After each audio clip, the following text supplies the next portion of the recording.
Hello and welcome back to TESOL with Micky and Ide. I am Ide, an applied linguist. In this series of academic communication, I have talked about key differences between communication in language testing contexts, like IELTS, and real academic contexts. So far, I have talked about 5 key differences.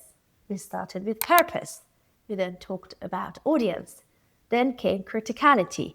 Next up, we talked about making claims. And finally, using sources for evidence.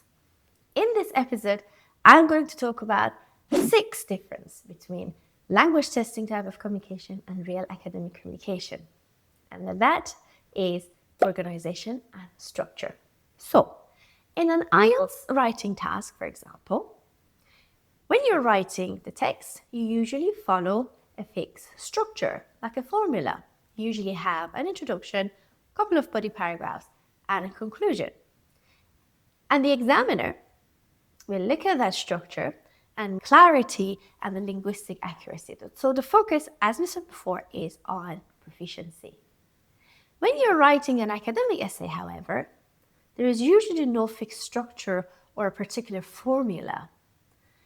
What determines the structure or flow of your text is the purpose of the task that you are given to write, the purpose of the assignment. So you need to think about the purpose and the audience. In IELTS, the examiner would expect a fixed structure and will focus on proficiency. But in academia, your academic reader, your lecturer, for example, when they read your essay, they really look at your understanding and critical application of knowledge. So in IELTS writing, you follow a fixed structure, but in academic writing, you build an argument. In this episode, I talked about the 6 differences between language testing type of communication and real academic communication.